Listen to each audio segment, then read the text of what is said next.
I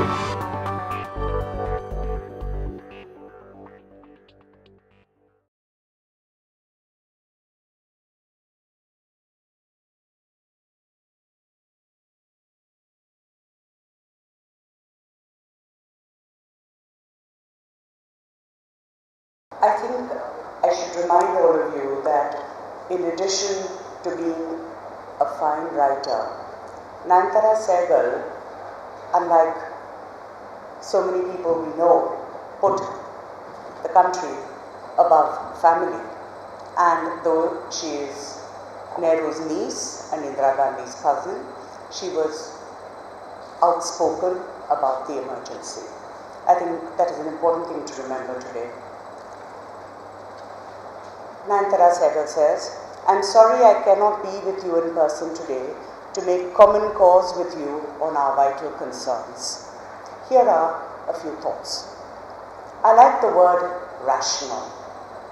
It is an important word and a necessary word. It works well in an atmosphere where there is space for intelligent argument. But in parts of the world and in our own country, that space is shrinking. Reason is up against unreason. On whose ears can intelligent argument fall? In place of rational appeals and reasonably chosen words, we need something in the nature of an ultimatum, declaring we will not tolerate the transgression of our fundamental rights. Too long have like-minded people sat around tables to give voices to their views. Who's listening? The ugly situation now needs voices that will speak loud and clear in public fora whenever the opportunity arises about the onslaughts on freedom of expression and the suppression of diversity that we now face.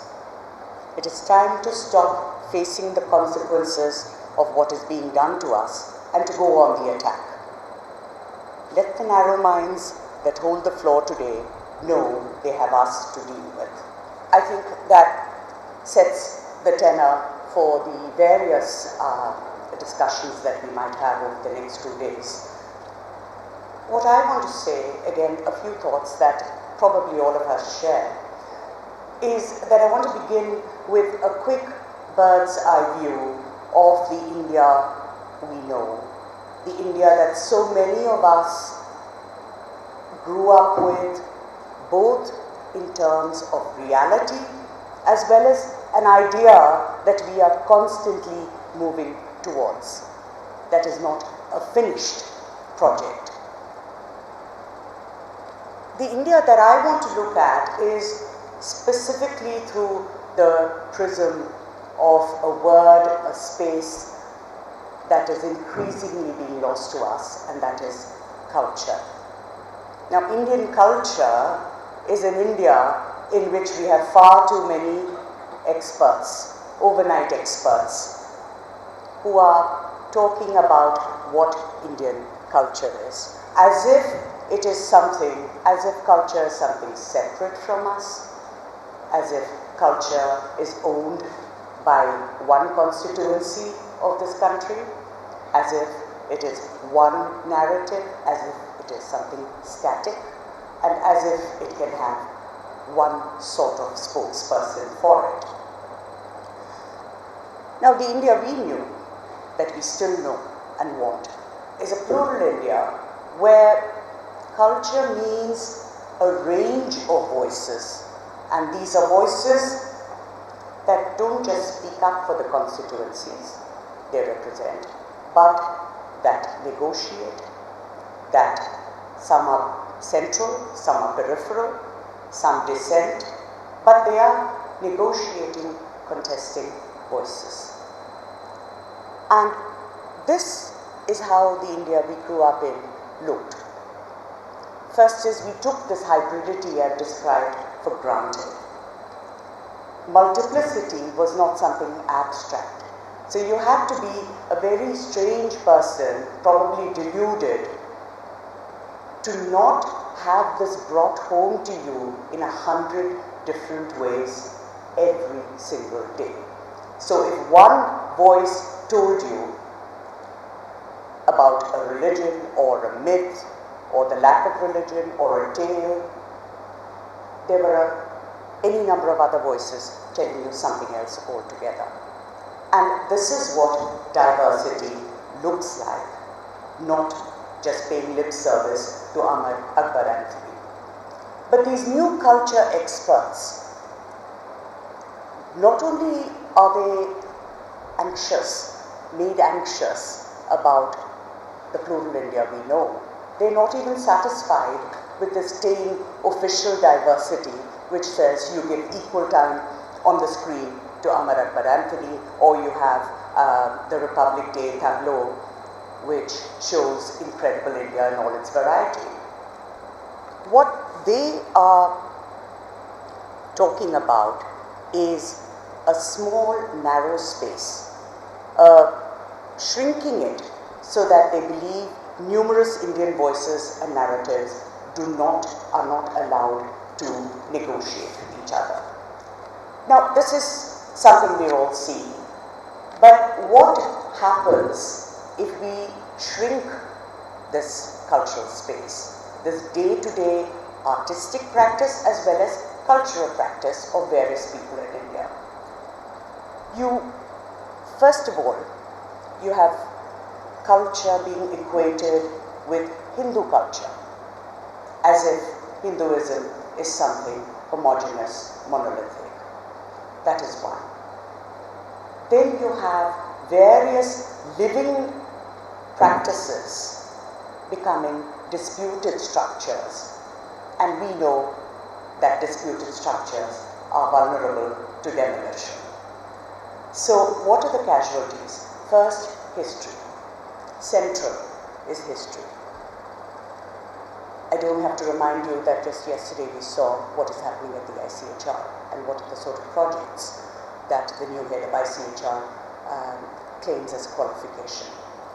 So history, myth, legend, sentiment, political agenda all get muddled doing a grave disservice to all of them. Education in general, textbooks in particular, are victims. Now, myth and legend, I have something particular to say. It's as old as culture itself. There's a tradition that we use our myths and legends and tales to update them for our times, to question them, to reinvent them. That is what we cultural practitioners do. That is what the people who partake of the culture do. But what if you are told that there is one authoritative version of a tale or an epic that all of us jointly own? So that is one problem. I want actually to give a few quick examples from a long roll call that continues to be added to our cultural siege and so social and political life.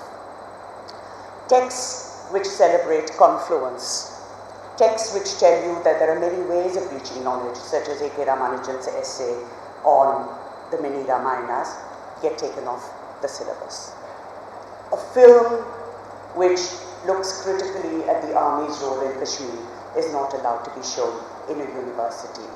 Books, whether fiction or non-fiction, and this is one thing we have in common between fiction and non-fiction, that you need both imagination and speculation if you're going to create debate. But suddenly we've got censors, arbiters of what makes a good book. Then films, of course. Films are constantly being pulled off the theatre, off the screens, and in fact sometimes they're not even allowed to be made, such as the film on the widows in Benares. Then art, self-appointed experts on art censor the bare body, though India, whether in its temples or indeed its streets, is full of bare bodies. And let me also recall for you an example that we might have forgotten. Myths are created for a particular political agenda. In 2006, the tribals in Downs in Gujarat got a new goddess that they'd never had. Shabri was given to them as a faithful servant of Ram. Please note, it's a female servant, not Hanuman. And a Shabri Kumbh was organized, and the collector actually said that the Shabri Kumbh would help instill moral values in the tribals. And we all know that both moral and values, both these words, are loaded. One final example, which actually gives us an idea of how important timing is to the cultural vandals. When Habib Tanveer and the Naya Theatre were attacked, the attack was ostensibly about the play Ponga Pandit, in which a sweeper calls a priest a fraud. The point is that this play has been performed all over the country without any trouble since the 60s. What happened to the play since 1992? That is a question that we need to ask. And of course, you have various groups from the Sambhaji Brigade to the Ram Sene, to the Durga Vahini, to the Shiksha Bachao Andolan, parading hurt sentiment to make their debut in public space and then consolidate it as arbiters of our day-to-day lives. Now, I think for a while we hoped that this was lunatic fringe, but we can no longer think of them as the fringe or as lunatic, because today they are in fact the establishment. They are the new figures of authority, laying down laws on how we should live, what we should believe, and how we should conduct ourselves. I think we have to remember not only the right of cultural practitioners to do what they do, but of the people they address, their right to information and debate. And finally, I want to say that heterogeneity is at the heart of, it's at the foundation of our secular republic. And if that is attacked, if heterogeneity becomes a disputed structure, our foundation will break. But I think you and I, all of us, will not let that happen. Thank you.